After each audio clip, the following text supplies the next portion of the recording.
আপনারা সবাই একটা দুশ্চিন্তার মধ্যে আছেন। এখন নভেম্বর মাস শেষ হয়েছে, এখন ডিসেম্বর মাস শুরু, এখন জানুয়ারির মধ্যে ভিসা খুলতেছে কিনা, কোনো কানুন শোনা যাইতেছে কিনা, বা কোনো কানুন এখন বর্তমানে চালু হয়েছে কিনা সবাই জিজ্ঞাসাবাদ করতেছেন।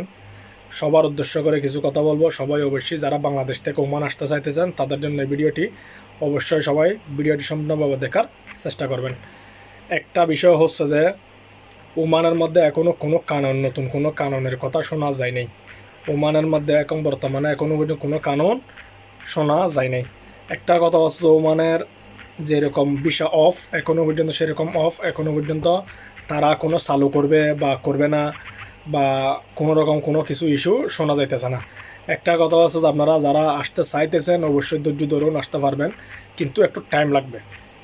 হয়তো নতুন বছর আসতেছে, হয়তো ভিসা চালু করার তারা পদ্ধতিটা নিতেছে, হয়তো চেক অনেক চলছে, আপনার মানুষজন অনেক দূরে নিয়ে গেছে, ওমানের মধ্যে এখন মানুষ কিছু কমে গেছে, হয়তো ভিসাটা চালু করতে পারে। অবশ্যই সবাই আসতে যখন চাইতেছেন অবশ্যই আসতে পারবেন, কিন্তু ধৈর্য ধরতে হবে।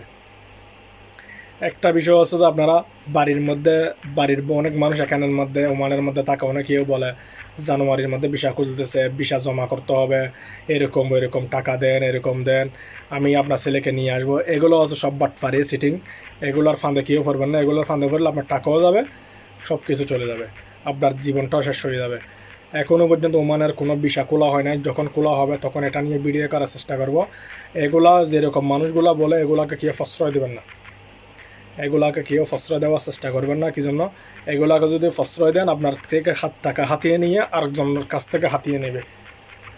তার জন্য এরকম বিভ্রান্তিকর কেউ যদি কথা বলে এটা আপনারা জেনে শুনে বুঝে আগে ওমানের ভিসা খুলছে কিনা, খুলতেছে কিনা, এটা আপনারা যাচাই বাছাই করে তারপরে আপনারা টাকা দেওয়ার চেষ্টা করবেন, তারপরে আপনি এখানে আসার জন্য চেষ্টা করবেন। এরকম বাটফার সিটিং অনেক আছে। আগে অনেক মানুষ বাংলাদেশ থেকে এখানে দৌড়ে দৌড়ে নিয়ে এসে এরকম বিভ্রান্তিকর কথা বলে, এই কাজ দেবে, ওই কাজ দেবে, এরকম করবে, ওইরকম করবে বলে একই দেশের মধ্যে নিয়ে এসে বিভিন্ন রকম কষ্ট দেয়। কাজ দেয় না, ভিসা লাগাই দেয় না, বিভিন্ন রকম কষ্ট দিয়ে উনি বাড়িতে চলে যায়। এখানে কান্নাকাটি মারামারি অনেক চলে, পুলিশ আসে। তো এগুলো এখানে ওমানের মধ্যে জানাজানি হয়ে গেছে। তার জন্য ভিসাটা অফ করা, তার জন্য আমরা সবাই এগুলা থেকে দূরে থাকার জন্য চেষ্টা করব।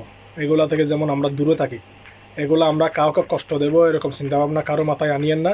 সবাই দুঃখ কষ্ট করে এই বিদেশের জন্য পাড়ি জমাতে তারা চেষ্টা করে। একটা কথা হচ্ছে যে আপনারা মা বোন আপনিও জানেন একটা টাকা কামাতে কত কষ্ট। তার জন্য আরেকজন থেকে বাটফারি করে দালালরা পয়সা কামানোর চেষ্টা করবেন না। হকপথে পয়সা কামান, রদবল দিয়ে পয়সা কামান, আপনার পয়সার বরকত থাকবে, আরেকজনের পয়সায় মেরে খাবেন না। আমার কথা হয়তো অনেকে খারাপ রাখতে পারে, কিন্তু দালালরা সোজা কথা বললে ওরা গায়ে লাগে না। তাদেরকে এরকম হিট মেরে কথা বললে সবারই গায়ে লাগবে। তো তার জন্য সবাই অবশ্যই তাদেরকে হিট মেরে কথা বলার চেষ্টা করবেন, তাদেরকে প্রশ্রয় দেবেন না, দালাল থেকে দূরে থাকবেন। যখন বিষয় খোলা হবে তখন অবশ্যই আমরা সেটা নিয়ে ভিডিও করার চেষ্টা করব, তখন আপনারা আসিয়েন। এখন সব বাটফার সিটিং থেকে দূরে থাকবেন। এখনও পর্যন্ত কোনো মানের মধ্যে বিষয় খোলা হয় নাই, কোনো কিছু শোনা যায় নাই। যদি খুলে এটা নিয়ে ভিডিও বানানোর চেষ্টা করব। সবাই ভালো থাকবেন, সবাইকে দেখার সুযোগ করে দেবেন। ভিডিওটি আপনি দেখলে হবে না, অবশ্যই শেয়ার করে নেবেন, কমেন্ট করবেন কোনো কিছু জানার থাকলে। সবাই ভালো থাকবেন, সুস্থ থাকবেন, সবাইকে ধন্যবাদ এবং